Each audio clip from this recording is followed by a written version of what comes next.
It is that time of the year for my state of the market, or basically my mid-year recap.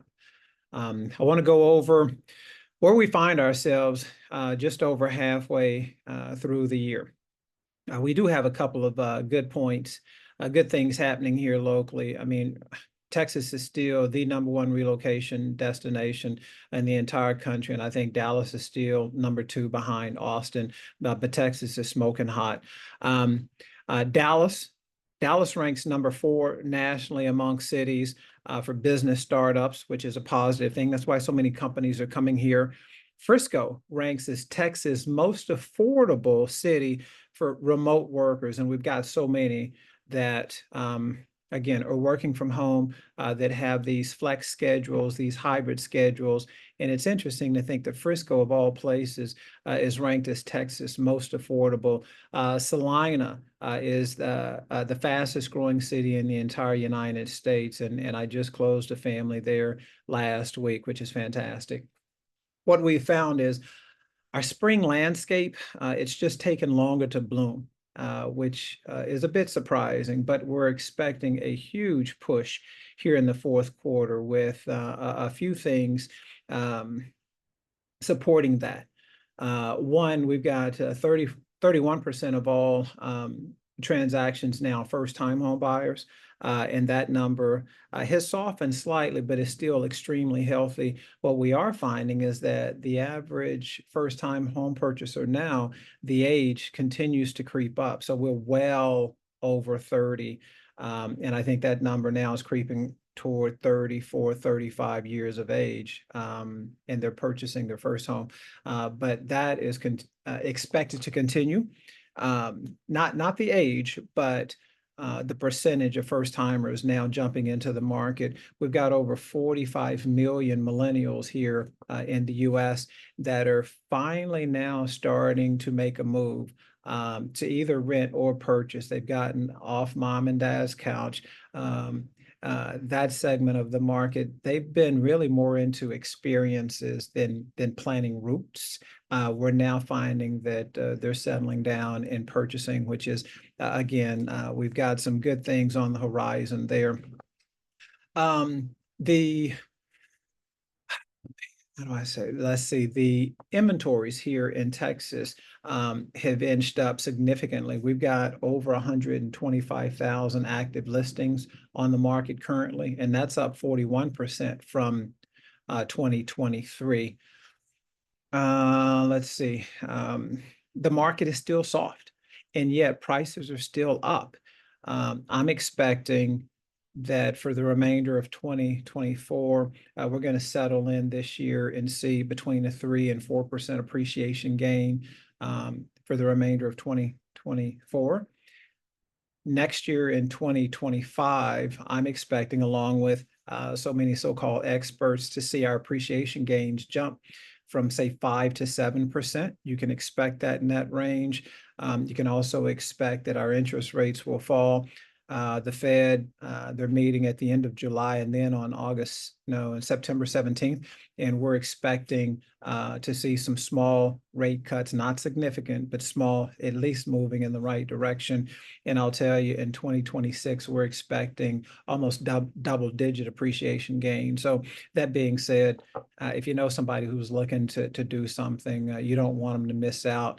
Just in the next 2.5 years, you're looking at, oh my goodness, upwards of, if I can do math in my head, 12, at least 15% over the next 2.5 years. So again, those are positives. What else can I report? Believe it or not, hold on. Okay, I got to look at my notes because there's so much going on here. Home sales are down 3% over 2023.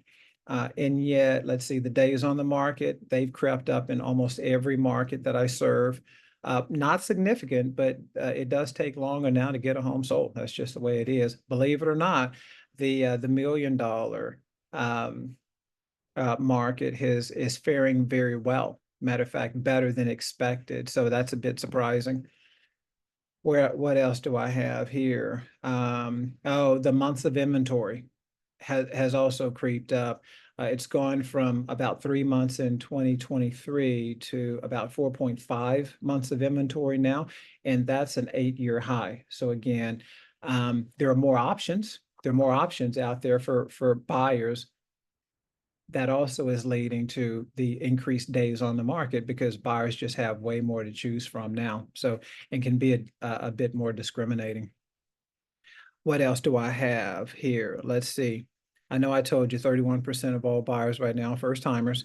Um, we've seen the median price here in Texas for a home is 350,000, and here locally, let's see, Frisco, the medium home value is 708,000 and some change. Plano, it's 579 and some change. Mansfield, down south, they're at 513,000. Arlington at 340,000. Carrollton, 426,000 medium home value. Forney, Texas, which again is a hot community, 376,000 in Forney. And the median listing price in Southlake is 1.8 million. Crazy, right? So overall, as I recap, guys, we're expecting a big push here in the fall. Um, uh, 2024, again, nationally, we're expecting somewhere between 4.2 and I think 4.4 million homes to be sold next year. That number is going to creep into well over 5 million. So again, we're expecting to finish strong this fall, and next spring will be a hot market. I wouldn't suggest that you wait, because what we're also going to see, and we're seeing it now, one of every 3 homes that are on the market is selling at or above asking price. That's 1 out of 3. Now, again, we have 2/3 that are sitting on the market longer than we'd like, but that is what it is, right? So again, I'm here. I hope this helps. Also, I don't have time to go into the what is that? The Sitzer Burnett lawsuit, um, which again is taking effect on August 17th. If you have any questions related to that, do call me so I can explain what we currently know. And again, it'll affect things, but we believe that it at some point shortly thereafter that it'll be business, not business as usual, but business will still take place, and we're going to be able to serve buyers who need us, sellers who need us, and move things forward. So again, I'm always here to help, and appreciate you guys, and thanks so much for your trust, and we'll see you soon.